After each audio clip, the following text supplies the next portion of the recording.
டோசா ரொம்ப பிடிக்கும். ஆனா எப்படி அது பிரியாணிய விட் பொருளாதாரத்துல ஜெயிக்குதுன்னு யோசிச்சிருக்கீங்களா? இப்ப அத பத்தித்தான் பார்க்க போறோம். வாங்க ஆரம்பிக்கலாம். முதல்ல தமிழ்நாட்டுல இருக்க தொழிற்சாலைகளை பத்தி பார்க்கலாம். நெசவு தொழில இருந்து ஆட்டோமொபைல் வரைக்கும் நம்ம தொழிற்சாலைகள்ல உலகம் முழுக்க விக்கிற பொருட்கள் தயாரிக்கப்படுது. ஆனா பாகிஸ்தான்ல விவசாயம் தான் முக்கியம். அது அவ்வளவா லாபத்துக்கு கொடுக்கறது இல்ல. அடுத்து ஷடித்துறை. சென்ன மாதிரி நகரங்கள ஷடித்துறை ரொம்பவே வறந்துட்டு இருக்கு.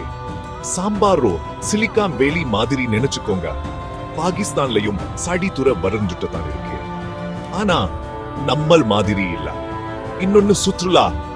தமிழ்நாட்டுல இருக்கிற கோயில்கள், கடற்கரைகள்னு நிறைய இடங்கள்ல மில்லியன் கணக்குல மக்கள் சுற்றுலா வருவாங்க. அதிகமான சுற்றுலா பயணிகள்னா அதிகமான வருமானம். பாகிஸ்தான்லயும் சுற்றுலா தலங்க இருக்கு. ஆனா அங்க பாதுகாப்பு பிரச்சனை இருக்கிறதுனா நிறைய பேர் போறதில்ல. சொல்ல வந்த விஷயம் இதுதான். தொழில், ஹட்டி, சுற்றுலா இது மூணும் தான் தமிழ்நாட்டுக்கு பலம்.